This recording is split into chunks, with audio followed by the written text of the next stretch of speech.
జనం మనల్ని నమ్మటం మొదలు పెడితే అందరూ నిజాయితీని గుర్తిస్తే మారతారు అనేది నేను అనుకుంటున్నాను. అంటే క్యాస్ట్ అనేది కొంతమంది తీసుకొస్తున్న మాట వాస్తవం అయినప్పటికీ యంగర్ జనరేషన్ ఈజ్ డిఫరెంట్. ఇప్పుడు పెద్ద పెద్దోళ్ళు అందరూ ఇంటర్ క్యాస్ట్ మ్యారేజ్లు చేసుకుంటున్నారు ఈరోజు. ఇంకా నాకు తెలిసి ఇంకొక 30, 40, 50 ఏళ్ళు పోతే ఈ కులాలు అనేవి మీడియాకే తప్పించి వాస్తవంగా తగ్గుతాయి నేను అనుకోవటం. తగ్గే విధంగా అందులో నా పాత్ర ఉంటుంది. రేపు మీ పిల్లలు ఇంటర్ క్యాస్ట్ మ్యారేజ్ చేసుకుంటా అంటే ఒప్పుకుంటారా? ఎందుకు చేసుకోం? ఇప్పుడు మా వాళ్ళంతా అమెరికాలో పెరుగుతున్నప్పుడు ఎందుకు ఒప్పుకోం? అసలు మీరు కంట్రోల్ చేయలేరు ఫస్ట్ ఆఫ్ ఆల్. ఆ మాట వాస్తవం, కరెక్ట్. ఎందుకంటే మన పిల్లలు మనం చెప్పినట్టు పెళ్లి చేసుకోవాలని అనుకోవడం కూడా తప్పే ఈ రోజుల్లో, కరెక్ట్గా చెప్పాలంటే. గల్లా జయదేవ్ గారు లాంటి వాళ్ళే భయపడి ఒక అడుగు వెనక్కి వేసిన సందర్భంలో మీరు ఎలా నెగ్గుకొస్తారు? ఇంత సౌమ్యంగా ఉన్నారనేది నాకు వచ్చింది. ఇక్కడ సౌమ్యంగా ఉన్నారు అట్లా కాదు. గల్లా జయదేవ్ గారికి ఇక్కడ ఇండస్ట్రీ ఉంది కాబట్టి దాన్ని వీక్నెస్గా చేసుకొని వాళ్ళు చేయగలిగారు. నాకు యాక్చువల్లీ ఇక్కడ వ్యాపారాలు తక్కువ, ప్లస్ నాదంతా చాలా ధర్మబద్ధంగా నేను లివింగ్. ఎంత నాకు అందులో కొంత నష్టమైనా కూడా నేను అసలు షార్ట్ కట్స్ తీసుకోను ఎప్పుడు కూడా. అంటే క్యాపిటల్ ఏరియాలో మీకు ఎగ్జాంపుల్ చెబుతున్నాను. నేను 20-25 ఎకర్స్ ల్యాండ్ కొనుక్కుందాం అనుకున్నా ఏదైనా ఫ్యూచర్లో పెడతానికి.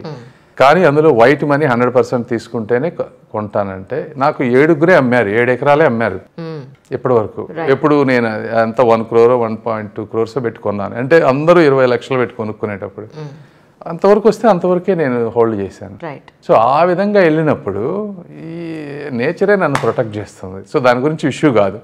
సో వాళ్ళు కానీ ఇంకోళ్ళు కానీ పెద్ద చేయగలిగేది ఏమీ ఉండదు. మీరు చూస్తారు కదా. డెఫినెట్గా సార్. మీరు ఇంకొకటి ఏంటంటే నేను ఒకటి ఉన్నాను, ఇలా వచ్చాను, నేను ఇలా చేద్దాం అనుకుంటున్నాను, మీరు మీడియా ముందుకు వచ్చి ఇన్ని ఇంటర్వ్యూలు చేయడం కూడా నాకు అదే అనిపించింది. అతి తక్కువ టైంలో ఇంత మీడియాకి మీరు ఇచ్చిన ఇన్ఫర్మేషన్ జనాల్లోకి చాలా బాగా వెళ్ళిపోయింది. ఎందుకంటే ఏ వీడియో చూసినా ఒక అన్నోన్ ఛానల్ చేసినా కూడా వ్యూస్ ఎలా ఉన్నాయంటే ఎవరో ఒక శ్రీమంతుడు ఎవరో ఇది మహేష్ బాబు సినిమాలలాగా వచ్చారు, ఇలా రాజకీయాల్లాగా చేద్దామని అనుకుంటున్నారు అనేది వ్యూస్ ఎలా వెళ్ళిపోయాయంటే జనాల్లోకి. ఈరోజు మీకు తెలంగాణలో కూడా మీకు తెలియని వ్యక్తి లేరు, మీరంటే తెలియని వ్యక్తి లేరు. అవునా? అది తెలియదు నాకు. కానీ బట్ అదే మీకు నేను చెప్పేది ఏంటంటే ఒక రైట్ ఇంగ్రీడియంట్స్ ఉన్నటువంటి ఒక పర్సన్ వచ్చినప్పుడు సొసైటీలో చాలా మార్పు వస్తుంది. ఎందుకు మీకు ఎగ్జాంపుల్ అంటే యాక్చువల్గా అన్నా హజారే గారు నేను చూశాను. ఆయన ఒక మూమెంటం తీసుకొచ్చారు. అందులో నుంచి వచ్చిన వ్యక్తి కేజ్రీవాల్ గారు కూడా. ఆ రోజు నేను ఆయనకి అన్నీ ఉన్నాయి అనుకున్నా. అంటే ఏమి ఫ్యామిలీ కానీ ఏమి ఆశించకుండా కరప్షన్ని వీటిని తీసుకువెళ్ళే విధంగా. ఆ రోజు మీరు చూస్తే ఇండియా మొత్తం కదిలింది. మీకు గుర్తుందో లేదో. మరి ఆయన ఏ రాజకీయ పార్టీకి సంబంధించిన వ్యక్తి కాదు. దురదృష్టం ఏంటంటే ఆయన అది డైడౌన్ అయిపోయింది. అంటే మరి ఆయనకి రీసోర్సెస్ లేకపోవటమో లేకపోతే ఏదన్నా కారణాలు ఏదన్నా కానివ్వండి. నాకు ఏజ్ ఉంది, రీసోర్సెస్ ఉన్నాయి, కన్విక్షన్ ఉంది. జనం గనక ఒక్కసారి నమ్మటం గనక మొదలు పెడితే నేను అద్భుతాలు చేయగలనన్న ఒక నమ్మకం ఉందమ్మా. ఎంత కృష్ణ గారు మీ రిలేటివ్ అయినా, ఎంత మీరు ఎన్ఆర్ఐ అయినా, ఎంత డబ్బున్నా, ఈరోజు మీకు చంద్రబాబు నాయుడు గారు లాంటి వారితో మంచి గొప్ప పరిచయాలున్నా, రాజకీయాల్లో మీరు కొంతకాలంగా ఉన్నప్పటికీ, యాక్టివ్ రాజకీయాల్లో పాలిటిక్స్లో ఉన్నప్పటికీ కూడా మొట్టమొదటిసారిగా ప్రత్యక్ష రాజకీయాల్లోకి మీరు దిగుతున్నారు. సో మీ అపోజిషన్లో ఉన్న వాళ్ళు చాలా స్ట్రాంగ్గా ఉన్నారు గట్టిగా చెప్పాలంటే. సో ఎలా ఎదుర్కోవాలనుకుంటున్నారు? ఏ స్ట్రాటజీతో ఎదుర్కోవాలనుకుంటున్నారు? స్ట్రాటజీ ఏమి అంటే ఇప్పుడు జగన్మోహన్ రెడ్డి గారు చేసినటువంటి పరిపాలనని నీట్గా ప్రజలకు అర్థం చేసే విధంగా చెప్పగలగటం ఒకటి, ధైర్యంగా ఎదుర్కోవటం. అంటే ఎదుటి వాళ్ళు స్ట్రాంగ్గా ఉన్నారని మీరు అనుకుంటే అనుకోవచ్చాము, కానీ నేను తిరుగుతూ ఉన్నాను పబ్లిక్లో. స్ట్రాంగ్గా అంటే వాళ్ళు ఒక దాంట్లో స్ట్రాంగ్గా ఉన్నారు. అవినీతి విపరీతంగా చేసేసారు. ఎన్ని వేల కోట్లు సంపాదించారో కూడా తెలియనంత డబ్బు సంపాదించారు. దాంతో సిస్టమ్స్ అన్నింటినీ కానీ మీడియాని కానీ సోషల్ మీడియాని కానీ 100,000 మందిని పెట్టేసి అదొక చూడటానికి ఏంటంటే అంతా ఇది ఎక్కడ ఉంది సిద్ధం పోస్టర్లు అంతా కొట్టేశారు. 200-300 కోట్లు ఖర్చు పెట్టి యూట్యూబ్లో ఏది పెట్టినా వాళ్ళ యాడ్ వస్తుంది, ఫేస్బుక్లో ఎక్కడ చూసినా వాళ్ళ యాడ్ వస్తుంది. ప్రజలు కూడా ప్రశ్నించాలి, ఇంత డబ్బు వీళ్ళకి ఎలా వస్తుంది అనేది కూడా అడగాలి. ఇవన్నీ కానీ ఏంటంటే అదేదో గొప్పలాగా ఈరోజు దాన్ని ట్రాన్స్ఫార్మ్ చేశారు. బట్ ఏదేమైనప్పటికీ ఇది ఎక్కువ రోజులు ఉండదనేది నా ఒపీనియన్. ఈరోజు మీరు చూస్తారు డెఫినెట్గా తెలుగుదేశం జనసేన భారీ మెజారిటీతో గెలవబోతుంది. ఎందుకంటే నేను ప్రజల్లో తిరిగాను, నేను చూశాను. వాళ్ళకు ఓట్లు వేసిన వాళ్ళు ఇంతకుముందు చాలామంది నేను మార్చేస్తూ ఉంటున్నారు. ఎందుకు అంటే రీజన్స్ క్లియర్గా చెప్తా ఉన్నారు. ఒక్కొక్కళ్ళు 20,000 ఆదాయం వచ్చే వాళ్ళకి 12,000 వస్తుందంటే ఈ రోజున 5 సంవత్సరాల తర్వాత వాళ్ళ ఖర్చులు పెరిగిపోయినాయి. ఇలా కొన్ని 100 ఎగ్జాంపుల్స్ ఉన్నాయి. సో మీడియాలో కనపడేది వాస్తవం కాదు. అక్కడక్కడ ప్రజల్లో డెఫినెట్గా చేంజ్ ఉందనేది నేను బిలీవ్ చేస్తూ ఉన్నాను. మీరు చేసిన పనులు అన్నీ కూడా నెట్లో నేను చూడడం జరిగింది. మీరు బోర్వెల్స్ వేయించిన, అలాగే చాలామంది స్కూల్స్ కట్టించిన, కాలేజెస్ కట్టించిన, కొన్ని లేని వాళ్ళకి మీరు మంచినీళ్ళవి కూడా అందించిన, ప్రతి దాని మీద మీ పేరు, మీ ఫోటో అన్నీ ఉన్నాయి. ఎందుకు అలా అనుకున్నారు? ఎందుకంటే ఈ చేతితో చేసిన పని ఈ చేతికి తెలియకూడదు అని అనుకుంటారు కదా. సో అలాంటప్పుడు వాటర్ అంటే వాస్తవంగా మీరు ఇప్పుడు చెప్తుంటే నాకు నిజంగా తెలియదమ్మా. అది 1, 2 ఇది నేను మా వాళ్ళకి చెప్పాను చేయమని. అన్నీ నేను చూసుకోలేను కదా. సో వాళ్ళు ఏమన్నా అట్లా ఆ విధంగా చేస్తే చెప్పొచ్చు. కానీ నేను వాటర్ ట్యాంకర్స్ ఒక్కటి పెమ్మసాని సాంబశివరావు మా ఫాదర్ జ్ఞాపకార్థం చేసినవి అవి. నా పేరు చంద్రశేఖర్ అని ఉందా ఎక్కడన్నా? కొన్ని వాటర్ ట్యాంక్స్ మీద లేదు. పెమ్మసాని సాంబశివరావు గారి జ్ఞాపకార్థం అని ఉండొచ్చేమో. కానీ అది కూడా మా వాళ్ళు చేయించిందనమ్మా. నేను అది మిమ్మల్ని చూస్తే మీరు అలాంటి ప్రోపగండా చేసుకునే వ్యక్తిలో నాకు అనిపించలేదు. ఒకవేళ అనుకున్నా కూడా సరే లెట్స్ టేక్ ఇట్, నేనే చేయించాను అనుకోండి, పోనీ కావాలని చేపించినా కూడా యాక్చువల్గా చేసేవాళ్ళు తెలియాలి కూడా. వాస్తవంగా చేస్తే ఏమవుతుందంటే 1కి 10 మంది ఇన్స్పైర్ అవుతారు అలాంటి పనులు చేయడం వల్ల. త్రివిక్రమ్ శ్రీనివాస్ గారు సినిమాలో మాట అంటారు, ఒక సిగరెట్ పెట్టు మీద మీరు నన్ను తాగితే మీ ఆరోగ్యానికి హానికరం అని చెప్పినప్పుడు, ఇంత మంచి పని చేసేటప్పుడు మన గురించి మనం చెప్పుకోకపోతే ఎలాగా అని చెప్పి. అదనే కాదు, నేననే కాదు, తీసేయండి, నాది కాకపోయినా ఎవరైనా సరే పేరు చెప్పారే అనుకోండి, అసలు అంత తప్పేంటి అని అంటున్నాను. వాట్ ఈజ్ రాంగ్ అంటే, ఇక పేరు కూడా తెలియకుండా ఒక వ్యక్తి ఒక పని చేయాలంటే చేయాల్సిన అవసరం ఏంటి జనాలకి? ఎవరికైనా మీరు ఆలోచించండి. ఇప్పుడు వాళ్ళ నుంచి ఏదైనా వేరేది ఎక్స్పెక్ట్ చేస్తే రాంగ్. కానీ మీ పేరు వేసుకోవడంలో కదా ఎక్కడైనా సరే. ఎవరు ఆకాశరామని చేశారు అనే దానికన్నా ఎవరు చేశారని తెలియదు, ప్రజలకు కూడా తెలియడం మంచిది. ఒక్కొక్కసారి మీరు పేరు చెప్పకపోతే అది వేరే వాళ్ళు వాళ్ళ పేరు చెప్పుకున్నా కూడా మీరు ఆశ్చర్యపోక్కర్లేదు. ఈ రోజుల్లో పరిస్థితులు అలాగే ఉన్నాయి. సో ఏంటంటే I don't think there is anything wrong with it. నేను ఇంటెన్షనల్ చేయలేదు. But even if you think that is the case, there is nothing wrong in what I believe. అసలు చాలా ధైర్యంగా అడుగు ముందుకేస్తున్నారు సార్. ఎందుకంటే ఈరోజు మీరు ఇంత ధైర్యంగా అడుగు ముందుకు వేయడానికి మీకు ఎంత సపోర్ట్ ఉన్నా కూడా ఇంట్లో కూడా మీకు ఖచ్చితంగా మీ వెన్నుదన్నుగా మీ చుట్టూ మీకు సపోర్ట్ చేసే సిస్టమ్ ఒకటి లేకపోతే మీరు ఇలా చేయలేం కదా, చేయలేరు. అసలు ఈ స్టేజ్కి రావాలన్నా కూడా సిస్టమ్ లేకపోతే రాలేము. రాజకీయాలే కాదు, లైఫ్లో సక్సెస్ అవ్వాలంటే ఇంట్లో కానీ లేకపోతే చుట్టుపక్కల మన ఫ్రెండ్స్ కానీ కంపెనీలో కానీ ఉండకుండా ఇంపాసిబుల్ చేయలేము. సో ఆ క్రెడిబిలిటీ మీరు ఎవరికి ఇస్తారు అంటే? Multiple people. మా వైఫ్ ఇల్లు మొత్తం మా వైఫ్ చూసుకుంటుంది, ఆఫీసు కొన్ని అంతా మా బ్రదర్ చూసుకుంటారు. వీళ్ళిద్దరు మెయిన్ నాకు పిల్లర్స్. వీళ్ళు కాకుండా ఇంకా చాలామంది ఉన్నారమ్మా, వాళ్ళందరూ పేర్లు మిగిలిన వాళ్ళకి బోర్ కొడుతుంది. బట్ వీళ్ళిద్దరు మెయిన్. రైట్. కానీ రాజకీయాల్లోకి వస్తాను అన్నప్పుడు ఇంట్లో మేడం తోటి మీరు డిస్కస్ చేశారా? మేడంకి ఫుల్ నో ప్రాబ్లం. తను కూడా ప్రోత్సహించింది, తను కూడా వెళ్ళమని చెప్పింది. వాళ్ళందరికీ ఇంట్రెస్ట్ లేకుండా జనరల్గా మనం చేయలేము ఈ పని కూడా.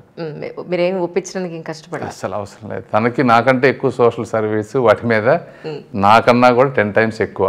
నా ఆస్తి మొత్తం ఇచ్చేస్తుంది తీసుకెళ్ళి ఆ టైపు. కాబట్టి అలాంటివి ఏమీ లేదు. ఇక్కడ ప్రస్తుతానికి ఆంధ్రప్రదేశ్లో ఉన్న రాజకీయ పరిస్థితుల గురించి మనం మాట్లాడుకుంటే, ఈ కూటమి ఏర్పడడానికి ముందంతా కూడా ప్రస్తుతం ఉన్న గవర్నమెంట్కి మేము ఎక్కడెక్కడ సాటిస్ఫై లేమండి, మాకు ఎక్కడ న్యాయం జరగలేదు, ఎక్కడ డెవలప్మెంట్ అక్కడే ఆగిపోయింది, బాబు గారు వస్తే బాగుంటుంది అనేది యాజ్ ఎ మీడియా పర్సన్గా మేమంతా కూడా జనాల్లోకి వెళ్ళి పబ్లిక్ బైట్స్ తీసుకున్నప్పుడు వాళ్ళు చెప్పిన మాట వాస్తవం. కానీ ఇప్పుడు ఎప్పుడైతే కూటమి అనేది ఏర్పడిందో, ఒకవైపున బీజేపీ, ఇంకోవైపున జనసేన, ఈ 3 పార్టీల కూటమి ఎప్పుడైతే ఏర్పడిందో జనాల్లో ఒక కన్ఫ్యూజన్ ఉంది అనేది. సో దీని మీద మీ అభిప్రాయం ఏంటి సార్? ఒకటి, ఎప్పుడైనా సరే ఒక అలయన్స్ ఫామ్ అయ్యేటప్పుడు ఒక 1 week 10 days ఏంటంటే ఈ సీట్స్ సర్దుబాటు అవటం కానీ, భావజాలం కానీ, తర్వాత వ్యక్తులు కేడర్ కానీ కలిసి పనిచేసే విధానంలో ఫస్ట్ 10-15, ఎందుకంటే వీళ్ళందరూ విడివిడిగా ఇప్పటివరకు వర్క్ చేశారు కదా. ఒక్కసారిగా అది అనేటప్పటికి ఏముందంటే కొంత ఫ్రిక్షన్ ఎక్కడైనా వస్తుంది. కాకపోతే ఇంకా ఎలక్షన్కి 50 days ఉంది. అది కూడా స్మాల్. ఇప్పుడు మా పార్లమెంట్ ఉందనుకోండి, మాకేం ఇష్యూ లేదు. మాకు ఒక్క తెనాల్లో మాకు రాజా గారికి సీటు రాలేదు, అక్కడ కొంచెం ఇబ్బంది ఉంటుంది, కూర్చొని మాట్లాడి వర్క్ చేసుకుంటాం. ఇవన్నీ ఏమీ ఉండవు. ఎందుకంటే మనం 2014లో చూసాం కదా, ఏమైంది, ఏం లేదు కదా. అంటే సీట్ల సర్దుబాటు వరకు మీలో మీరు ఒక మీటింగ్ పెట్టుకునో మాట్లాడుకునో సాల్వ్ చేసుకోవచ్చు. కానీ ఎండ్ ఆఫ్ ది డే ఒకళ్ళకొకళ్ళు పార్టీ పరంగా, వ్యక్తి పరంగా, లేదంటే వాళ్ళ వెనకాతలున్న టీం పరంగా సపోర్ట్ చేసుకోవాలంటే కొట్టుకుని చచ్చే పరిస్థితులు మనకి ఇక్కడ కనపడుతున్నాయి. ఇట్లా ఉంటుందని నేను అనుకోవట్లేదమ్మా. ఎవరైనా సరే ఇప్పుడు జనసేన పవన్ కళ్యాణ్ గారు కానీ, చంద్రబాబు నాయుడు గారు కానీ, ఇప్పుడు చంద్రబాబు నాయుడు గారినే తీసుకోండి, ఆయన ఒక నేషనల్ లీడర్. ఒకప్పుడు సెంట్రల్ గవర్నమెంట్ని ఎలా ఉండాలనేటువంటి శాసించిన వ్యక్తి, అబ్దుల్ కలాం లాంటి వ్యక్తులను ప్రమోట్ చేసినటువంటి వ్యక్తి, కంబైన్డ్ స్టేట్లో అన్ని సంవత్సరాల ఎక్స్పీరియన్స్ ఉన్నటువంటి ఆయన ఈ రోజుకు చాలా తగ్గి, అంత హిస్టరీ ఉన్నా కూడా, ఒక గ్లోబల్ లీడర్ అయినా కూడా తగ్గి, ఈ రాష్ట్ర భవిష్యత్తు దృష్ట్యా అవమానాలు ఎదురైనా చేస్తూ ఉన్నారు ఈ రోజున. అదే పవన్ కళ్యాణ్ గారు. పవన్ కళ్యాణ్ గారు కూడా మరి ఆయనకి 25-26 సీట్లు రావాల్సినవి బీజేపీ వాళ్ళు మనకు కావాలి, సెంట్రల్ గవర్నమెంట్ సపోర్ట్ లేకపోతే కష్టం అని వాళ్ళకి ఇవ్వాల్సిన సీట్ల కోసం ఆయన కూడా తగ్గించుకొని ఈరోజు అకామిడేట్ చేస్తున్నారు. ఇవన్నీ మేము ప్రజల్లోకి తీసుకెళ్తాం. ఇప్పుడు నాయకులు ఎక్కడో 4-5 ఇబ్బంది పడ్డా కూడా ప్రజలు ఇవన్నీ అర్థం చేసుకుని డెఫినెట్గా ఓట్ ట్రాన్స్ఫర్ అవుద్దని మేము నమ్ముతున్నాం. ఒకనొకప్పుడు ప్రత్యేక రాష్ట్రం రాలేదని చెప్పని, లేదంటే ఇక్కడ ఇంపార్టెన్స్ లేదు అని చెప్పని ఎవరికి వాళ్ళు రిజైన్ చేసి వచ్చేసిన పరిస్థితి చూసాం. అప్పుడు బీజేపీని తిట్టిన సిచ్యువేషన్స్ చూసాం, అప్పుడు మన పవన్ కళ్యాణ్ గారి పార్టీని జనసేనని తిట్టిన సందర్భాలు చూసాం. ఇప్పుడేమో 3 కలిసి అలయన్స్కి వచ్చాయి. సో దీన్ని ఎలా చూస్తారు మీరు? ఒకనొకప్పుడు తిట్టుకుని ఇప్పుడు మళ్ళీ భాయ్ అంటూ కలిసిపోవడాన్ని మీరు ఎలా చూస్తారు? అంటే ఇప్పుడు ఇక్కడ ఏమైంది అంటే, జగన్మోహన్ రెడ్డి గారు ఒక వికృతమైనటువంటి రాజకీయ క్రీడకి తెరలేపారు, ఎప్పుడూ లేని విధంగా. ఏమిటి అంటే కేవలం ఈ ఎలక్షన్స్ గెలవాలి, ఇది ఒక్క ఎలక్షన్ ఆయన ఉద్దేశం. అంటే చంద్రబాబు నాయుడు గారి వయసు అయిపోతూ ఉంది, ఈ ఎలక్షన్ గెలిస్తే నాకు తిరుగుండదనే ఒక మైండ్ సెట్లోకి వెళ్ళి ఆంధ్రప్రదేశ్లో ఉన్న ఆల్ రీసోర్సెస్ని వాడి పేదవాళ్ళకి సంక్షేమ పథకాల రూపంలో ఇస్తూ ఉన్నారు. అంటే ఇది అన్సస్టైనబుల్, ఇది తెలివైన వాళ్ళందరికీ తెలుసు. కానీ కొంతమంది పేదవారికి ఇవి పాపం తెలియదు. వాళ్ళకి ఏంటంటే జగన్మోహన్ రెడ్డి గారు ఇస్తున్నారని అనుకోవచ్చు. వేరే వాళ్ళ మీద పన్నులు వేసో అప్పులు తీసుకొచ్చో చేస్తున్నారు. చేసినప్పుడు ఏముందంటే ఈ ఓటు స్ప్లిట్ అనేది, ఒక స్ట్రాంగ్ ఓట్ బ్యాంక్ అనేది తనకు తయారై ఉండొచ్చు. ఇటువంటి పరిస్థితుల్లో పొరపాటున జరగరాంది ఏదన్నా జరిగితే ఈ రాష్ట్రాన్ని కాపాడటం ఎవరి వల్ల కాదు అనే ఒక బలమైన కారణంతో పాతవి ఏమన్నా మనస్పర్ధలు ఉన్నా కూడా ఈరోజు చంద్రబాబు నాయుడు గారు కానీ, పవన్ కళ్యాణ్ గారు కానీ కలిసి పనిచేయాలనుకుంటున్నారు. సో రాష్ట్రం తరాల భవిష్యత్తు గురించే తప్పించి ఇది వ్యక్తులకి సంబంధించినట్టు ఎవరికైనా, చంద్రబాబు నాయుడు గారికైనా ఇంకొకళ్ళ మీద, వ్యక్తుల మీద ఏముంటుంది రాజకీయాల్లో ఉన్న వాళ్ళకి? ఇప్పుడు మాకైనా జగన్మోహన్ వ్యక్తిగా ఏముండదు, ప్రజలకు నష్టం జరుగుతుందని బాధపడి ఫైట్ చేస్తాం తప్పించి మాకు ఇండివిజువల్గా ఏముంటుంది? స్పెషల్ స్టేటస్ మీద మీ స్టాండ్ ఏంటి సార్? స్పెషల్ స్టేటస్ అనేది కూడా ఇప్పుడు జగన్మోహన్ రెడ్డి గారు ఏమన్నారు, నాకు 23-25 ఎంపీలు తీసుకురండి, నేను స్పెషల్ స్టేటస్ తీసుకొస్తానన్నారు. మరి 5 ఏళ్ళు ఉంది కదా, ఒక్కసారన్నా దాని గురించి మాట్లాడారా? ఈరోజు ఎవరు నమ్మినా నమ్మకపోయినా బీజేపీ అనేది దేశంలో ఒక బలమైన రాజకీయ పార్టీ. మరో 5 సంవత్సరాలు గవర్నమెంట్లోకి రాబోతుంది. ఈ రాష్ట్రంలో మనకున్న 25 ఎంపీ సీట్లు, మనం సపోర్ట్ ఇచ్చినా ఇవ్వకపోయినా వాళ్ళు గవర్నమెంట్ ఫామ్ చేస్తారు. ఎవరు ఈ రోజున శాసించే స్థాయిలో లేరు. కేవలం స్నేహపూర్వక వాతావరణంతో మాత్రమే కొన్ని సాధించుకోగలం తప్పించి మనం ఏదో హడావుడి చేసినంత మాత్రాన, మీడియాకి నేను లేకపోతే బాబు గారు మేము తెచ్చేస్తామని ఇట్లా చెప్పినంత మాత్రం పని జరగదు. కాబట్టి మేమేం చెప్తున్నామంటే స్నేహపూర్వకంగా ఏమైతే మేము తెచ్చుకోగలమో దానికి అన్ని విధాలుగా ప్రయత్నిస్తాం. అంతకంటే నేనే కాదు, ఎవరు ఏం చేయలేని పరిస్థితి ఈ రోజున. This is a fact. మీరు రాజకీయాల్లోకి ఈసారి 2024 ఎలక్షన్స్ దిగుతానన్నప్పుడు గల్లా జయదేవ్ గారు ఏమన్నారు మీతోటి? గల్లా జయదేవ్ గారితో నేను మొట్టమొదటి మాట్లాడానమ్మా. నాకు బాబు గారు వీళ్ళు చెప్పారు, ఇట్లా జయదేవ్ గారు రిటైర్ అవ్వాలనుకుంటున్నారు పాలిటిక్స్లో నుంచి, మీరు రండి అంటే నేను జయదేవ్ గారికి కాల్ చేసి, ఏంటి జయదేవ్ గారు ఇట్లా చెప్తున్నారు పార్టీ నుంచి, మీ అభిప్రాయం ఏంటి, మీరు నిజంగానే చేస్తా అనుకుంటున్నారా వద్దనుకుంటున్నారా అంటే, నాకు కొంచెం టైం కావాలన్నారు. ఆయన ఆలోచించుకొని చెప్పారు. ఆయన చెప్పే వరకు నేను అడుగు వేయలేదు. ఆయన ఎస్ నేను చేయట్లేదమ్మా నువ్వు చేసుకున్నప్పుడే నేను ఐ స్టార్టెడ్. పోలవరంది నేను యాక్చువల్లీ ఒక మొత్తం ఏపీ గురించి తెలుసుకుంటున్నప్పుడు పోలవరం ప్రాజెక్టుగా ఎప్పుడో అసలు చేసి 75% పనులు అప్పుడే అయిపోయి. దాని మీద మీ ఒపీనియన్ ఏంటి సార్? యాక్చువల్లీ ఇప్పుడు చాలా ప్రతిష్టాత్మకమైన ప్రాజెక్ట్ కదా అది పోలవరం అనేది. అదే చెప్పేది. ఇప్పుడు ఈ జగన్మోహన్ రెడ్డి గారు అక్కడికి వెళ్ళినప్పుడు మోడీ గారిని కానీ ఇంకొకళ్ళని కానీ అసలు ప్రాజెక్టుల గురించి అడిగేది ఏమీ ఉండదు. సో కేవలం తన కేసులు వీటి గురించి తప్పించి చాలా ఒక పోలవరం అనే కాదు, రాజధాని కానీ చాలా మీరు ఈ ప్రాంతంలో చూస్తే 70-80% కన్స్ట్రక్ట్ అయిపోయినాయి. వేల కోట్ల రూపాయలు ఖర్చు పెట్టినాయి. వాటిని ఎలా కంప్లీట్ చేయాలనేటువంటి ఒక ప్రణాళిక కానీ ఒక పద్ధతి కానీ దానికి నెక్స్ట్ స్టెప్ ఏం వేయాలి అనేది లేదు. అదే చెప్తున్నా కదా, ఆయన మైండ్ సెట్ అంతా ఎలా ఉంది అంటే ఒక వ్యక్తికి ఇండివిజువల్గా మనం ఒక 5,000-10,000 బెనిఫిట్ చేస్తే వాళ్ళు నాకు ఓటేస్తారు. అంతేగాని ఈ పోలవరం అయితే ఈ చుట్టుపక్కల ఉన్న రైతాంగం అంతా బాగుపడుతుంది, వాళ్ళ ఆదాయం పెరుగుతుంది, తరతరాలుగా మంచి జరుగుతుంది అనే మైండ్ సెట్ నుంచి ఆయన వెళ్ళిపోయారు పూర్తిగా. ఏది చేసినా ఓట్ బ్యాంక్ పాలిటిక్స్. ఆ ఓటు నాకు రావాలి, దీనికి చేయాలంటే 5,000 ఇవ్వాలా, 10,000 ఇవ్వాలా, 2,000 ఇవ్వాలా. దీనితో ఏంటంటే ఈ అప్పులన్నీ అయిపోతే రేపు ఏ రోజున మనం డబ్బు సంపాదించాలంటే దానికి ఒక స్ట్రక్చర్ లేకుండా రాష్ట్రం అధోగతి పడుతుంది. 3 రాజధానులు ఏంటి సార్? ఇప్పుడు ఫైనల్గా ఏది ఇప్పుడు వైజాగ్ అని అనుకుందామా, లేదంటే అమరావతి అనుకుందామా, ఏమనుకుందాం? కమింగ్ డేస్లో ఏదయ్యే అవకాశం ఉంది? ఇప్పుడు మీకు దీనికి ఒక ఎనాలజీ చెప్పాలి. తిక్కలోడు తిరణాలకు పోయి పైకి కిందకి తిరుగుతూ ఉంటాడంట. ఎందుకు చెప్తున్నానంటే అంటే ఏం చేయాలో తెలియక ఇది పరిస్థితి. పోనీ ఏదో ఒకటన్నా చేయి నువ్వు మూడిట్లో.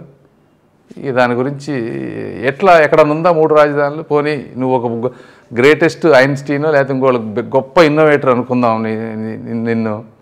ఇంకెక్కడన్నా చూపించారా 3 రాజధానులు ఉన్న ప్రాంతం ఎక్కడన్నా ఉందా? ఈ కంట్రీలో కానీ వేరే కంట్రీలో కానీ ఎక్కడన్నా? కేవలం కక్ష. ఈ వ్యక్తికి కీర్తి రాకూడదు చంద్రబాబు నాయుడు గారికి. ఆయనకు అర్థం కాదు ఏంటంటే ఆయన శాశ్వతం కాదు, చంద్రబాబు నాయుడు గారు కాదు, నేను కాదు, ఎవరు శాశ్వతం కాదు ఈ రోజు. ఏ రోజున తెలియని పిచ్చితనం. అదే ఆయన చక్కగా డెవలప్ చేసుకొని ఉంటే ఈ రోజున మాలాంటి వాళ్ళు రావాల్సిన అవసరం ఉండేది కాదు. దురదృష్టం. టీడీపీ వస్తే అధికారంలోకి రాజధానికి ఏది చేసే అవకాశం ఉంది సార్? టీడీపీ వస్తే అసలు రాకముందే అమ్మా ఆల్రెడీ ఒక పాజిటివ్ మూమెంటం స్టార్ట్ అయిపోయింది ఇక్కడ. అవును, ఒక వేవ్ అయితే స్టార్ట్ అయింది ఆల్రెడీ. కరెక్ట్. ఈ అపార్ట్మెంట్సే మొన్నటి వరకు 30-40% కూడా సేల్ అవని ఈరోజు హాట్ కేక్ లాగా సేల్ అవుతున్నాయి. సేల్ అవుతున్నాయి అంటే ఏంటి? సేల్స్ పీపుల్ బాగుపడతారు, మార్కెటింగ్ పీపుల్ బాగుపడతారు, మధ్యలో బ్రోకరేజ్ చేసుకునే వాళ్ళు బాగుపడతారు. వాళ్ళు బాగుపడితే వాళ్ళు పార్టీలు చేస్తారు, పేదవాళ్ళకి ఉద్యోగాలు వస్తాయి. సో ఒక రోడ్ అన్ని A to Z వచ్చేస్తుంది మీకు. కొన్ని ఒక 30-40 ఇండస్ట్రీస్ కానీ యూనివర్సిటీస్ కానీ రావాల్సిన చంద్రబాబు నాయుడు గారు ఇచ్చిన పర్మిషన్లు ఇచ్చిన వాటన్నిటిని ఆపేశారు. బసవతారకం క్యాన్సర్ ఇన్స్టిట్యూట్ అక్కడ ఉండాల్సింది 20 ఎకరాలు ఎంతో ల్యాండ్ ఇస్తే దాన్ని క్యాన్సిల్ చేశారు. ఇట్లా ఇండో UK యూనివర్సిటీని క్యాన్సిల్ చేశారు. ఇవన్నీ ఒకటి స్టార్ట్ అయితే ఎంత భవన నిర్మాణ కార్మికులు కొన్ని వేల మందికి, లక్షల మందికి ఉపాధి వస్తుంది. అంతా స్టేట్లో ఉన్న వాళ్ళందరూ ఇక్కడికి వస్తారు. ఈ రోజున హైదరాబాద్ వెళ్తున్నారు. వాళ్ళందరూ ఇక్కడ యాక్టివిటీ మొదలైతే కొన్ని లక్షల మందికి పాజిటివ్ మూమెంటం ఉంటుంది ఇక్కడ. ఇంతకీ చెప్పలేదు మీరు టీడీపీ హయాంలోకి వస్తే కనుక, అధికారంలోకి వస్తే ఏది మనకి రాజధాని చేసే అవకాశం ఉండే అవకాశం? డెఫినెట్గా అమరావతి. అందులో ఇక దాని గురించి మీరు ఆ క్వశ్చన్ అడుగుతున్నారంటేనే మాకు ఇంకా ఏమో ఇప్పుడు ఎలా అయిపోయిందంటే ఇంతమంది వాళ్ళ పంట పొలాలను సైతం త్యాగం చేసి ఇన్నాళ్ల పాటు నిర్వీర్యంగా అయిపోయింది. ఇక్కడ పెడతారో లేదో 33,000 ఎకరాలు ఒక వ్యక్తిని నమ్మి ఇచ్చినప్పుడు ఎలా అసలు దాని గురించి వేరే ఆలోచన ఎందుకు ఉంటుంది? పొరపాటు 100%, 200% ఇక్కడే ఉంటుంది. సినిమాలు చూస్తూ ఉంటారు సార్? నేను తక్కువ సినిమాలు చూసేది. నాకు ఏదైనా టైం ఉంటే ఏదో ఒక నాలెడ్జ్ ఎక్విజిషన్ మీద ఎక్కువ ఉంటాను నేను సినిమాల కన్నా. సినిమాలు ఫ్యామిలీతో ఉన్నప్పుడే చూస్తాను. మీకు ఏంటి సార్ జనరల్గా మీ సిచ్యువేషన్లో ఉన్నవాళ్ళు రాజకీయాల్లోకి వచ్చేటప్పుడు వాళ్ళది ఒక ఏదైనా ఉంగరము లేకపోతే ఏదైనా నమ్మకము ఏదోటి పెట్టుకుంటారు. మిమ్మల్ని చూస్తే ఏది లేదు ఎందుకు? అంటే దేవుడి మీద నమ్మకం లేదా, సెంటిమెంట్స్ మీద నమ్మకం? అట్లానేమి లేదు. కానీ ఇప్పుడు అన్నెసెసరీగా అటు మెయింటెనెన్స్ అవి పెట్టుకోవటం ఇవన్నీ నాకు అంత ఇంట్రెస్ట్ ఉండదు. నాకు సింపుల్గా కొంచెం మంచి బట్టలు వేసుకోవాలని ఉంటుంది. అంతకు తప్పించి పెద్దగా నాకు వాటి మీద ఎక్కువ ఉండదు. నేను ఓన్లీ నమ్ముకునేది నాలెడ్జ్ని, రైట్, హార్డ్ వర్క్. ఈ రెండింటినే నమ్ముకుంటా. మీరు రాజకీయాల్లోకి రావడానికి ముందే మీరు చాలా పనులు చేశారు. అంటే స్కూల్స్ కానీ, కాలేజెస్ కానీ, వాటర్ కానీ, బోర్వెల్స్ కానీ, వాట్ ఎవర్ ఇట్ ఈస్ మీరు చేసినవి. ఇప్పుడు ఇంకా రాజకీయాల్లోకి వచ్చిన తర్వాత నేను ఇవి ఖచ్చితంగా చేయాలి అని మీరు అనుకున్న పనులు అంటే ఏం చెప్తారు? చాలా ఉన్నాయమ్మా. అంటే లోకల్గా ఇష్యూస్ కొన్ని అంటే చెప్పలేనన్నీ ఉన్నాయి. బట్ బేసిక్గా ఈ ప్రాంతం నేను చేయాలనుకునే దానికన్నా ఈ ప్రాంతంలో ఉన్న ప్రజలు కోరుకునేది ఏంటంటే basic roads, clean drinking water. మీరు సర్ప్రైజ్ అవుతారు ఈ చుట్టుపక్కల డ్రింకింగ్ వాటర్ లేదు అంటే. నిజమా? అదే చాలామందికి తెలియని 2. తర్వాత 3వది ట్రాఫిక్ అంటే నేను పార్లమెంట్ మెంబర్ని కాబట్టి నేను పార్లమెంట్ సెగ్మెంట్ కింద వచ్చే చెప్తున్నా. బ్రిడ్జెస్, ట్రాఫిక్ని బ్లాక్ చేస్తున్నటువంటి ఈ బ్రిడ్జెస్. తర్వాత వీటన్నిటికన్నా కూడా ఎక్కువ మంది పేదవాళ్ళు ఏం కోరుకుంటున్నారంటే ఇళ్ళు, పక్కా ఇళ్ళు. వాళ్ళు ఏంటంటే పాపం చాలా పావర్టీ ఉంది ఇక్కడ మైనారిటీ కమ్యూనిటీస్లో కానీ ముస్లిమ్స్లో కానీ. ఇట్లా వాళ్ళకి ఇళ్ళు అనేది ఒక డ్రీము. 2-3 లక్షలు పెట్టి కొనుక్కోలేరు, వాళ్ళ వల్ల ఏ పని కట్టలేరు అసలు. అదొక బిగ్గెస్ట్. అలాంటివి కొన్ని సాల్వ్ ఎలా చేయాలనే దాని మీద మేము కొంత ఇన్నోవేటివ్గా థింక్ చేయాలి. ఇప్పుడు టిట్కో ఇళ్ళు చంద్రబాబు నాయుడు గారు కట్టిస్తే అది ఆయనకు పేరు వస్తుందని చెప్పి జగన్మోహన్ రెడ్డి గారికి వాటిని అలాట్ కూడా చేయట్లేదు. ఓన్లీ ఏంటంటే 1 సెంట్ పట్టాలని ఇచ్చారు. ఆ ల్యాండ్ అక్కడ చూపిస్తున్నారు తప్పించి దాంట్లో వీళ్ళు ఇల్లు కట్టుకోలేరు అసలు. వీళ్ళ వల్ల ఏ పని కాదు. మీరు వాళ్ళ ఇళ్ళకి వెళ్ళినప్పుడు మాత్రమే తెలుస్తుంది. వాళ్ళకి ఏంటంటే క్లీనింగ్ చేసుకుంటూ ఉంటారు. వాళ్ళు 5,000 6,000 ఆదాయం వస్తుందంట. 2-3 పిల్లలు ఉంటారు. వాళ్ళతోటి ఇల్లు ఎలా కడతారు వాళ్ళు? ఇంపాసిబుల్. సో అట్లాంటి వాటికి ఏమన్నా మేము ఒక స్మాల్ యూనిట్స్ లాగా చేసి ఏదన్నా ఫండ్స్ కొంత మేము తీసుకొని ఓన్గా, అంటే ఎన్ఆర్ఐ కమ్యూనిటీ కానీ లేకపోతే సక్సెస్ఫుల్ అంటే చాలామందికి తెలియదు కూడా. వాస్తవంగా నాకు కూడా ఇంత పావర్టీ ఉందని నేను కూడా అక్కడికి వెళ్ళిన తర్వాత కానీ నాకు అర్థం కాలేదు. ఇది అంటే కొంచెం ప్రపంచానికి తెలియజేయటం, గవర్నమెంట్ సపోర్ట్ కానీ, సెంట్రల్ గవర్నమెంట్లో కూడా చాలా ఈ టైప్ ఆఫ్ ఇన్ఫ్రాస్ట్రక్చర్ బిల్డ్ చేసే ప్రాజెక్ట్స్ ఉంటాయి.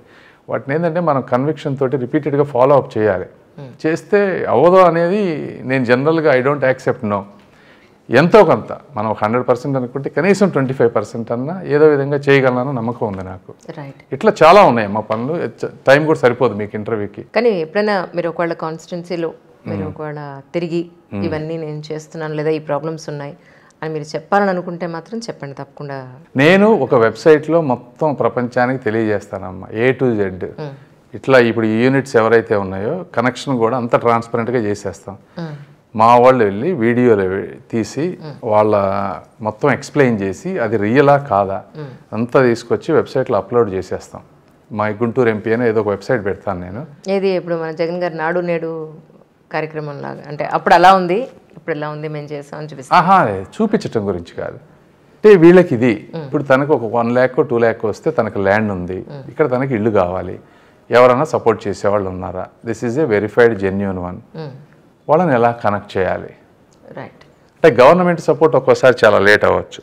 వేరే వాళ్ళకు కూడా మీరు విజువల్గా చూసినప్పుడు చాలా మంది స్పందించే అవకాశం ఉంటుంది. సో దాతల ముందుకు వస్తారంటారు. చాలా మంది వస్తారని నేను అనుకుంటున్నా. అంటే డెఫినెట్గా చాలా మంది ఉన్నారు. కార్పొరేట్ సోషల్ రెస్పాన్సిబిలిటీ కింద CSR కింద ప్రతి కంపెనీ చేయాలి. ఇప్పుడు మా వరల్డ్ కూడా హైదరాబాద్లో కంపెనీ ఉంది, మేము కూడా చేస్తాం చాలా కొంత అమౌంట్. అలాంటి వాళ్ళని కొంత మనం కనుక ఇది ఎక్స్పోజర్ కనుక కరెక్ట్గా ఇవ్వగలిగితే at least I believe I can do little bit better than other people. కానీ మీరు రాజకీయాల్లోకి రావడానికి గల్లా జయదేవ్ గారికి ఇలా జరుగుతోంది అని వచ్చారా? లేదు అని అంటే ఇక్కడ టీడీపీ గవర్నమెంట్ రావాలి ఎందుకంటే సేమ్ కమ్యూనిటీ కాబట్టి, లేదు వైఎస్ జగన్ గారి పరిపాలన బాలేదని వచ్చారా? ఈ మూడింట్లో ఏది కారణం అంటే ఏం చెప్తారు? ఒక కారణం ఎప్పుడూ ఉండదు, మల్టిపుల్ అయినప్పుడే ఉంటుంది. మీరు టీడీపీ కమ్యూనిటీ అన్నది చాలా రాంగ్ కాన్సెప్ట్ అమ్మా. టీడీపీ కమ్యూనిటీ అనేది ఏంటిది? ఇప్పుడు మేము అమెరికాలో పెరిగాం, మేము అక్కడ ఈరోజు నీ పొజిషన్లో ఉన్నామంటే మాకు ఎవరు కమ్యూనిటీ వాళ్ళు సపోర్ట్ చేయలేదు. అక్కడ మాకు సపోర్ట్ చేసింది వైట్ పీపుల్, బ్లాక్ పీపుల్. వాళ్ళు మాకు ఏ కమ్యూనిటీకి సంబంధించిన వాళ్ళు కాదు. ఈరోజు నేను ఎంత పొద్దు నుంచి ఇక్కడ సాయంత్రం వరకు తిరుగుతూ ఉంటే వాళ్ళు నా కంపెనీలో విపరీతంగా కష్టపడుతున్నారు. 14 గంటలు 15 గంటలు చేసి రన్ చేస్తూ ఉన్నారు. 500 మంది ఉన్నారు. వాళ్ళు ఏమి కమ్యూనిటీకి సంబంధించిన వ్యక్తులు కాదు. తెలంగాణలో నేను చదువుకున్న అవసరమని అక్కడెక్కడ నా కమ్యూనిటీకి సంబంధించిన వ్యక్తులు లేరు. సో కమ్యూనిటీ ఫీలింగ్ అనేది తీసేయండి, అది పొరపాటును కూడా ఉండదు మా బ్లడ్లో కూడా. రెండోది, సొసైటీకి జరుగుతున్న అన్యాయానికి చంద్రబాబు నాయుడు గారి వల్ల ఈరోజు తెలుగు ప్రజలు ఏ ఇండస్ట్రీ, మీరు ఎంటైర్ అమెరికా తీసుకోండి, గ్లోబల్ వరల్డ్లో ప్రతి కంపెనీ టెక్నాలజీ మయమైంది కదా ఈ రోజున. ప్రతి కంపెనీ, అందులో 20-30% ఇండియన్స్ తెలుగు వాళ్ళు ఉన్నారు కదా. వీళ్ళు లేకుండా ఏ కంపెనీ ఈరోజు ఆపరేట్ అయ్యే పరిస్థితి లేదు. అంటే దీని అర్థం ఏంటి అంటే ప్రపంచాన్ని శాసించేటువంటి పొజిషన్లోకి మన వాళ్ళు వెళ్ళారు. అందులో కమ్యూనిటీకి సంబంధించిన వాళ్ళు లేరే, అన్ని కమ్యూనిటీలకు సంబంధించిన వాళ్ళు ఉన్నారు. చంద్రబాబు నాయుడు గారు బీసీలకు కానీ ఎస్సీ ఎస్టీలకు కానీ వాళ్ళు కూడా అమెరికా వెళ్ళాలి, అగ్రకులాల వాళ్ళు మాత్రమే కాదు, డబ్బులు ఉన్న వాళ్ళు కాదు అని చెప్పి 15 లక్షల రూపాయల విదేశీ విద్యా పథకాలు పెట్టారు ఆయన. అదే ఆయన కూడా వీళ్ళలాగా స్వార్థంగా ఓటు బ్యాంకు రాజకీయాలు ఆలోచించి ఒక్కొక్క ఇంటికి 5-10 వేలు మాత్రమే ఇచ్చి ఉంటే ఈరోజు ఈ డిస్కషన్ ఉండేది కాదు మనకి. ఎందుకంటే అట్లా కొంతమంది వెళ్ళి వాళ్ళు కూడా అయితే వాళ్ళని ఇన్స్పిరేషన్గా తీసుకొని మిగిలిన వాళ్ళు పావర్టీ నుంచి అప్లిఫ్ట్ అవుతారు అనేటువంటి ఉద్దేశంతో పెట్టినవి అవన్నీ. అలాంటి ఇంత తెలుగు జాతికి మంచి జరిగినప్పుడు చంద్రబాబు నాయుడు గారు చేసినప్పుడు ఆయన కష్టాల్లో ఉన్నప్పుడు మేము ఆదుకోవాల్సిన అవసరం ఉందనేది నంబర్ 1 రీజన్ ఈ రాష్ట్రం గురించి. గల్లా జయదేవ్ గారిది కానీ ఇంకా వేరే కారణాలు. జగన్మోహన్ రెడ్డి గారు అసలు మంచి వాళ్ళు ఉండకూడదు, ఇదంతా బూతుల సామ్రాజ్యం లాగా చేసి ఒక అరాచక సామ్రాజ్యం లాగా చేస్తే వీళ్ళందరూ వెళ్ళిపోతారు, ఇక నేను ఈ ప్రాంతాన్ని నేను ఒక పులివెందుల్లాగా ప్రతిపక్షం లేకుండా ఏకచక్రాధిపత్యంతో చేయొచ్చు అనేటువంటి ఒక దూరదృష్టితో ఒక దుర్మార్గపు ఆలోచన చేశారు. దాన్ని ప్రతిఘటించడం కోసం వచ్చాము మేము. జగన్ గారి ప్రభుత్వాన్ని ప్రశ్నిస్తేనే చాలా రకాలైన దాడులు జరుగుతున్నాయి అన్న పాయింట్ చాలా వినిపిస్తూ ఉంది యాక్చువల్లీ మీడియాలో. అలాంటిది ఇంత ఓపెన్గా మీరు మాట్లాడడం మీకు ఏ విధంగా నష్టం చేస్తారు? ఏ విధంగా? ఫైనాన్షియల్ నన్ను ఏం చేయలేరు, చెప్పే కదా అంతా నేను ట్యాక్స్ పెయిడ్ మనీ, ఎవరు ఏం చేయలేరు, నేను తప్పు చేయను, నేను ఎప్పుడు పోయి అనవసరంగా గొడవలు పెట్టుకోను.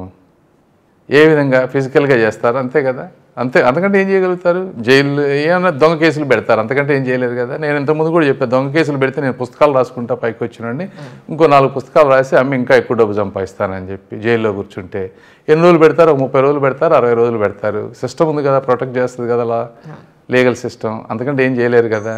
ఇప్పుడైనా ఎండలో తిరుగుతున్నాం, చెమటలో తిరుగుతున్నాం రోడ్డు మీద, జైల్లోనే అదే ఉంటుంది, ఫ్యాన్ ఉంటుంది మహా, ఏసీ ఉండదు. ఇప్పుడు కూడా ఏసీలు లేవు కదా. మేము ఫస్ట్ 25 ఏళ్ళు ఆ ఎండల్లో తిరిగిన వాళ్ళమే, మాకు కష్టాలు కొత్త కాదు. అలానే నన్ను ఇబ్బంది పెట్టలేరు, సైకలాజికల్లీ ఎక్స్ట్రీమ్లీ స్ట్రాంగ్, మీరందరూ ఊహించిన దానికన్నా కూడా. ఇంకే విధంగా మనిషిని ఇబ్బంది పెడతారు? ఇంకేదో చంపాలి, అదొక్కటే కదా. అంత చేస్తారని నేను అనుకున్నాను. ఒకళ్ళు పోతే ఇంకో 100 మంది వస్తారు, అదే పెద్ద ఈ భూమి మీద చాలా మంది ఉన్నారు. ఇలాంటి వాళ్ళు ఇంకా రావాలి, డెఫినెట్గా మంచి చేయడానికి ఉంటారు కూడా అన్డౌటెడ్లీ. ఇది ఒక హిస్టరీలో ఎప్పుడు ఇది ఒక అరాచకం పీక్ వెళ్ళిన పోయేదాకా మేధావులందరూ మౌనంగా ఉంటారు. ఒక డాక్టర్గా, ఒక ఇండియన్గా, ఒక తెలుగువాడిగా, ఇప్పుడు రాజకీయాల్లోకి వస్తున్న ఒక రాజకీయ నాయకుడిగా జగన్ గారి గవర్నమెంట్కి మీరు ఎన్ని మార్కులు ఇస్తారు అని అంటే? ఏమో 20-30 ఇస్తామేమో. అంటే ఎవరిని మనం జీరో అనకూడదమ్మా. ఇప్పుడు వాళ్ళు కూడా వాళ్ళ సాధ్యమైనంత ఎంతో కొంత చేయకుండా ఉంటారని నేను అనుకోను. సరే, అది మెజారిటీ ప్రజలకి ఇబ్బంది కలగొచ్చు, కానీ సరే ఒక 20-30%కి జరిగితే జరిగి ఉండొచ్చాము. 2024 ఎలక్షన్స్ని దృష్టిలో పెట్టుకుని ఇక్కడ ఏపీ ప్రజలందరికీ కూడా, మీ కాన్స్టిట్యున్సీ ప్రజలందరికీ మీరు ఈ సందర్భంగా ఏం చెప్పాలనుకుంటున్నారు? నేను ఒకటే చెప్పదలుచుకున్నాను. మీరు గుంటూరు ప్రాంత ప్రజలకి, ఈ రాష్ట్ర ప్రజలకి, తెలుగుదేశం పార్టీకి, చంద్రబాబు నాయుడు గారికి మీరు నా మీద పెట్టుకున్న ఎక్స్పెక్టేషన్స్ కన్నా ఎక్కువగా వర్క్ చేసి ఈ 30-40 సంవత్సరాలు నేను నా కుటుంబం కోసం ఏ విధంగా అయితే ఒక వెల్త్ సక్సెస్ని క్రియేట్ చేసుకున్నానో అదే వెల్త్ సక్సెస్ ఈ ప్రజలందరికీ వచ్చే విధంగా వర్క్ చేస్తాను. కానీ మీ బిజినెస్లన్నీ కూడా మన ఇండియాలో పెద్దగా మీరేం పెట్టలా, అక్కడే ఉంచారనే కూడా ఇప్పటి వరకు అక్కడే ఉన్నాయి. ఇక్కడ పెట్టే ఉద్దేశం ఉందా? యాజ్ అన్ ఇండియన్ 1 by 1 చేసుకుంటూ వస్తాం కదా. అది సాధ్యపడుతుందంటారా మీ ఉద్దేశం ప్రకారం? ఎందుకు అవ్వదు? ఎందుకంటే ఇక్కడ మన ఇండియాలో ఎస్పెషల్ లేదా తెలుగు రాష్ట్రాల్లో ఒక కంపెనీ పెట్టాలన్నా, ఒక బిజినెస్ చేయాలన్నా కూడా చాలా రకాలైన అడ్డంకులు. మేమే ఉంటాం కదా గవర్నమెంట్లో, ఎందుకుంటాయి అడ్డంకులు? రైట్. ఇంకా జగన్మోహన్ రెడ్డి గారిని నమ్మరమ్మా ఈ ప్రాంత ప్రజలు. అయిపోయింది, అదేదో ఒక్కసారి ఛాన్స్ అని ఇచ్చారు, ఆయనకి సమీప భవిష్యత్తులో మీకు మళ్ళీ కనిపించరు. ఇది ఒక ఎనామలీ, ఇది మళ్ళీ వస్తుందని నేను అనుకోను. సో ఇక్కడ పెట్టే ఉద్దేశం ఉంది. ఇన్ కేస్ అనుకుందాం కాసేపు, ఎందుకంటే జీవితం వైస్ వెర్సా ఉంటుంది, 50-50 ఉంటుంది కాబట్టి. ఇన్ కేస్ మీరు అనుకున్నది ఇది జరగలేదు అనుకుందాం, ఇక్కడ ఉంటారా? మళ్ళీ అమెరికా వెళ్ళిపోయే ఉద్దేశం? ఒక్కసారి స్టెప్ వేసాక రాకముందు 100 సార్లు ఆలోచిస్తాం, కానీ ఒకసారి స్టెప్ వేసాక వెనక్కి తిరిగే ప్రశ్నే ఉండదు. అంటే మీరు అన్నది ఒకవేళ పార్టీ గవర్నమెంట్లో రాకపోయినా నేను ఓడిపోయినా అనే కదా మీ ఉద్దేశం. దాటన్నిటికీ ప్రిపేర్ అయ్యే వచ్చాను నేను. ఇంకా ఎక్కువ ఎఫర్ట్ పెడతాను అప్పుడు. ఇప్పుడు 12 గంటలు తిరుగుతాను, అవసరం అయితే 15 గంటలు తిరుగుతాను అప్పుడు. Amazing sir. ఎందుకంటే ఎంత సన్నద్ధంగా ఉన్నారు అనేది మీ కాన్ఫిడెన్స్లో కనపడుతుంది, మీ మాటలో, మీ బాడీ లాంగ్వేజ్లో కనపడుతుంది. అందులో మాత్రం అన్వేవరంగా ఉంటుంది. అది లేకుండా నేను ఈ స్టేజ్కి రాలేను. మీరు ఇంత ఫిట్నెస్ మెయింటైన్ చేస్తున్నారు, మీరు ఏం చేస్తారు సార్ యాక్చువల్లీ? నేను జనరల్గా అయితే వారానికి 8 గంటలు బ్యాడ్మింటన్ ఆడతానమ్మా. ఎవ్రీ ఆల్టర్నేట్ డే 2 hours ఆడేవాడిని. Everyday ½ an hour minimum gym చేస్తాను నేను. ఇప్పుడు వచ్చాక నేను బ్యాడ్మింటన్ ఆడలేదు ఒక 1.5 months నుంచి. అయితే జిమ్ మాత్రం ఎవ్రీడే ½ an hour చేస్తున్నా.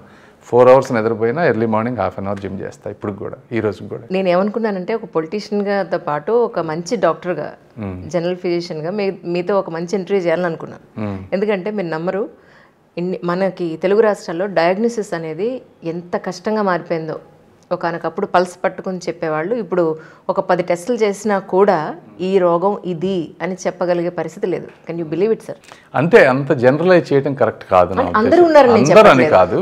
నేను ఇప్పుడు ఎక్కువ మీరు లేదా ఒక మంచి హాస్పిటల్కి వెళ్ళగలుగుతారు, మా క్వాలిఫైడ్ డాక్టర్ మీరు వెళ్ళగలుగుతారు, నేను వెళ్ళగలుగుతాను. But in generally lower middle, below పావర్టీలో ఉన్న వ్యక్తులకి అంత 1000 రూపాయలు 2000 రూపాయలు వాళ్ళు ఏమంటారు కన్సల్టేషన్ ఫీ పే చేసి పెద్ద హాస్పిటల్స్కి క్వాలిఫైడ్ డాక్టర్స్ దగ్గరికి వెళ్ళే అవకాశం ఉండని పరిస్థితుల్లో 60% వాళ్ళే ఉన్నారు. మీరు చెప్పింది కరెక్ట్. ఇదే నేను అనేదంటే ఒక అకౌంటబిలిటీ లేకపోవడం దీనికి. అంటే ఈ డాక్టర్ నిజంగా డయాగ్నోసిస్ చేయగలడా లేదా అనేది రెగ్యులేటరీ బాడీ డిసైడ్ చేయాలి. మీరు సీట్ ఇచ్చి వదిలిపెడితే రెగ్యులేటరీ బాడీ దాన్ని ప్రాపర్ వేలో టెస్ట్ చేసి డిసైడ్ చేయకపోతే మీరు ఆబ్వియస్గా వీళ్ళు అవుతుంది. ఆ రిఫార్మ్స్ వచ్చినప్పుడు డెఫినెట్గా వర్కౌట్ అవుతుంది. మిమ్మల్ని ఎన్నుకుంటే కనుక ప్రజలు, వాళ్ళకు ఒక అడ్వాంటేజ్ ఉందండి.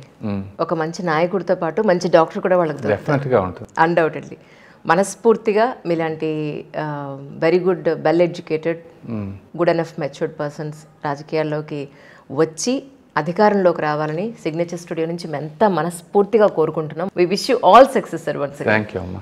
ఇప్పుడు మనతో పాటు మిస్సెస్ చంద్రశేఖర్ గారు ఉన్నారు. ముందైతే వెల్కమ్ చెప్పేద్దాం. శ్రీరత్న గారు నమస్కారం అండి. నమస్తే అంజలి గారు. రత్న విన్నాను, శ్రీరత్న ఎక్కడా వినలేదండి. Something different name. దానికి చాలా హిస్టరీ ఉంది. మా డాడీ మా నాయనమ్మ పేరు పెట్టుకున్నారు. ఓకే. నాకు శేషారత్నం అని పెట్టారు పేరు. ఓకే.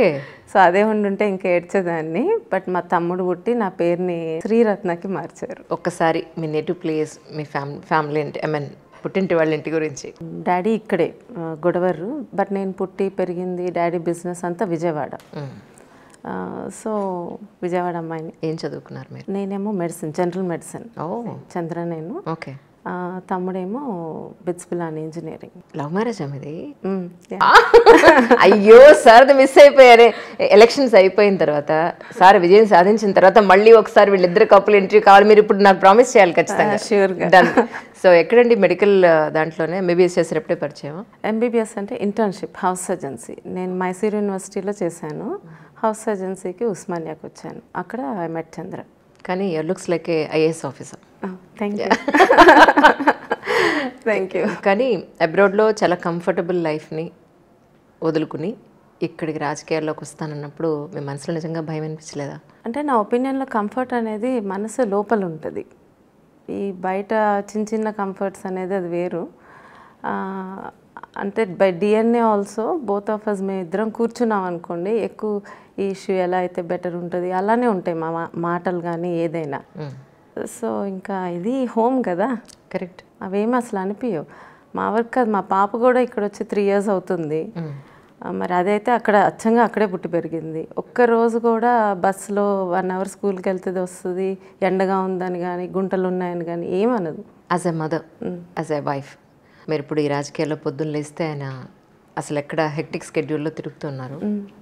యాజ్ ఎ వైఫ్గా మీరు పడ్డ టెన్షన్ అంటే ఏం చెప్తారు? టెన్షన్ అనేది ఏమి ఉండదండి అసలు. ఇద్దరిది ఒకే మైండ్ సెట్, ఒకే. If that is what we're living for, whatever work we're doing, it is together. So ఇంకా దానిలో టెన్షన్ అనేది ఏమనిపించదు నాకు. ఒక్కటే ఏమి ఉందంటే, ఇప్పుడు పాప చిన్నది, ఇంకా బాబు కాలేజ్ వెళ్ళాడు. మేము ఇన్ జనరల్గా కూడా once we are into 50s we thought we will be into social life, right. Social activism or something related to social ga, but now we are starting early. అంటే మనం అనుకున్న టైంకి రావు కదా అన్ని అవకాశాలు. Correct. The need is now. So అదొక్కటే ఉంది. పాప కూడా అయిపోయి కాలేజ్కి వెళ్ళిపోతే ఇంకా ఫ్రీగా ఉంటుంది అనిపిస్తుంది. ఇంతకీ మీరు ఫస్ట్ ప్రపోజ్ చేశారా, సార్ ఫస్ట్ ప్రపోజ్ చేశారా? అదే చంద్ర అన్న చెప్పినట్టు, there is nothing like proposing. He didn't even say I love you అని కూడా తను నాకేం చెప్పింది లేదు. It is understood. ఒక అమ్మాయికి అర్థమవుతుంది కదా, if somebody is liking you or anything, it's understood. He directly call my mother and అక్కడే తనే చెప్పారు నాకు ఇలా తన ఇష్టము, నా ఏజ్ 23, నా ఏజ్కి నేను సాధించాల్సింది చేశాను, కానీ నేను ఇంకా తనకి ఒక 30 years వచ్చేలోపు బెంజ్లో తీసుకెళ్తానన్నారు. నేను మా మమ్మీ నవ్వుకున్నాం. ఓకే, సో నైస్ అని నవ్వుకుని ఇప్పుడు మేము బెంజ్ కార్లో తిరగాలని కాదు అని నవ్వుకున్నాం. కాన్ఫిడెన్స్, ఆ కాన్ఫిడెన్స్ ఇప్పుడు అందుకే అందరు ఇప్పుడు తను మాట్లాడేది చూస్తే ఓవర్ కాన్ఫిడెంటో అన్రియలిస్టికో అనిపిస్తుంది.